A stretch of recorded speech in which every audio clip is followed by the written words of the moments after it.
Hi, I'm Dean Cates, U.S. Army.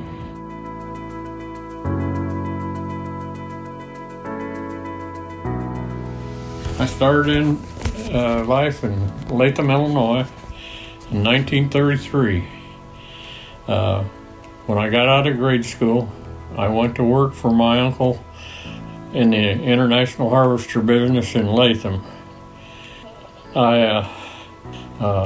I worked for my uncle until I went into service in January 1953. I took my basic training at Fort Campbell, Kentucky, the 11th Airborne. The training was extra hard because they were preparing you to be in shape for jump school after you graduated. I went to jump school at Fort Benning, Georgia, and graduated in August. From there, I was sent to the motor pool, or the headquarters company motor pool in the 82nd Airborne, Fort Bragg, North Carolina. I was the bottom man in the motor pool. And when we got a new chief of staff, and it was very, very tough. They sent 3 drivers over, and he canned all 3 of them the first day. So I found out what was wrong, and one of them was haircuts, and I thought if my hair was shorter than his, he couldn't complain much. And him and I became like father-son. And he wanted to get his master's jump wings, which took 65 jumps. And we were so close, he said, "Would you like to get your senior wings," which took 30 jumps. And I said, "I sure would, sir." And so to get my senior wings, I had to make 30 jumps. I also had to complete jump master school, which let me command the troops before we got on the ground and in the airplane, and give the command for the first person to jump. Well, probably my most interesting jump was a night jump, with it as dark as you could get it. And most people would think you couldn't see the ground, but our drop zones were all surrounded by trees, mostly pine trees, and you could still see when you got to the level of the trees and have time to make a good jump. I made 49 jumps in the 82nd, and it always kind of bothered me that I didn't have 50. So the Decatur paper had a number, 821 jump, and all of a sudden I started seeing that every day. And I told my wife, I said, "Hon, I got to do it." I was 69 years old. I made that at Taylorville, and it was a static line jump. I was not attached to anybody. I was on my own. And my wife was so nervous she never even got a picture of me. I just always wondered that. What was the good parts about you being in the military? I mean, what are your fondest memories about being in the military? It just taught me how to do a good job and be at the right place at the right time. And I was even chosen to go up to Duke University at Durham and drive for the West Point football team, and some things like that was really special. I think the most important thing I did, and thing that made me proudest, was when I became the driver for the commanding general of the 82nd Airborne. He was super nice to me, offered me the position that if I could stay with him till he retired, and he would put me in any school that I wanted to be in. But I had met a little girl from Mount Pulaski, and she changed my mind.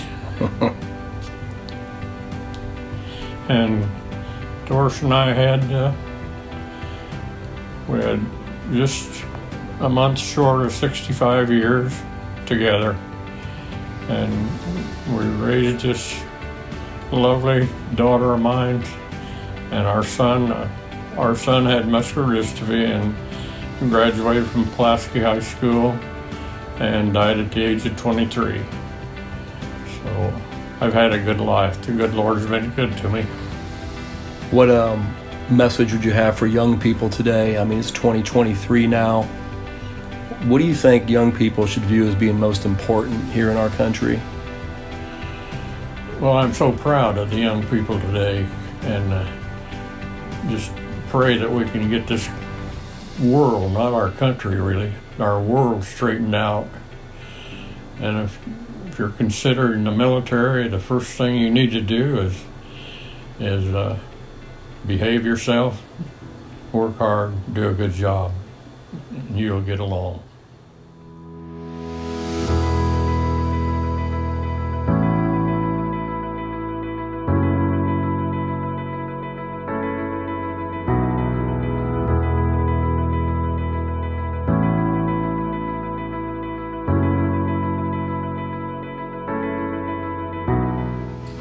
Hey, I'm Cullen Tyson, International Guard.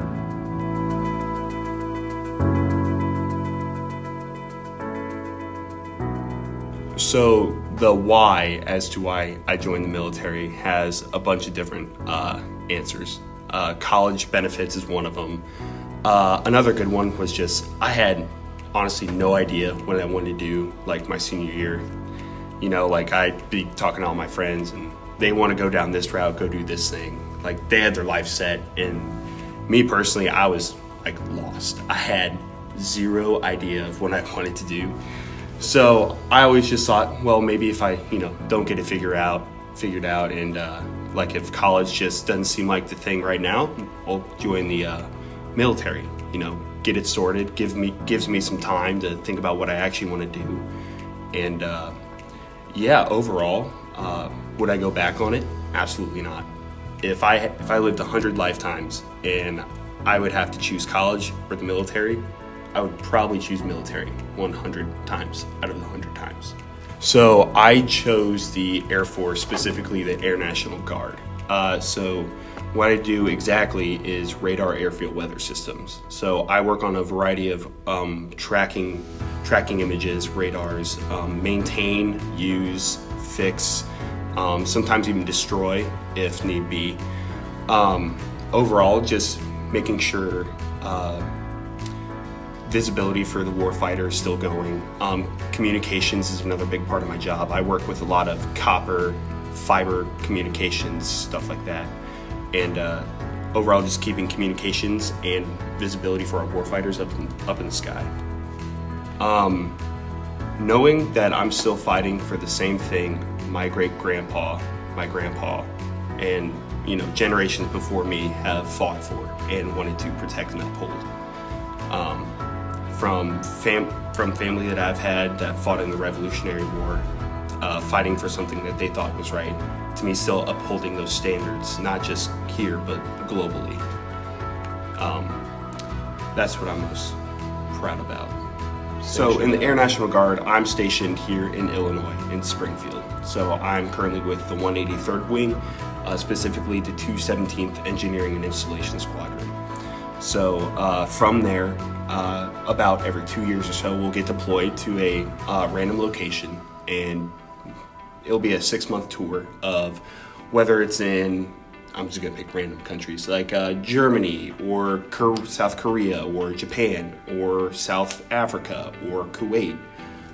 It just really depends on where we are needed. So my unit is a rapid response unit for critical failures in certain radars, communication lines, stuff like that. So whenever we are needed, we're called upon. And at first, my mom hated the idea, hated everything about it. Like my baby. My dad wasn't super fond of it, but he understands why I did it. He understands that like it's a notable thing to do, serving the country. My job isn't as dangerous as most other jobs like infantrymen or stuff like that, but it's also equally just as important. If there's anyone out there that's even given the thought about joining the military or haven't given the thought, I wouldn't put it out of the realm of possibility, because when I went in my senior year, I refused. I didn't believe I was going to go to the military, didn't want to do it. I was going to go to college, but reality sets in, and it's like, got to make a choice now. So yeah, if you ever thought about it, go talk to someone. Like, there's amazing people around Pulaski that'll for sure give you their input on what they did in the military, what they think, as well as like recruiters. Like, recruiters aren't just there to make you sign the dotted line. They're also there to help that, like, this is a considerable choice rather than going to college or even doing both. Like, I know the Air Force offers a bunch of opportunities for people to go to college completely for free, and then they get civilian contracts where they don't have to wear a uniform, but they work for the Air Force, Department of Defense. That's always been a super cool option that I've been exploring myself.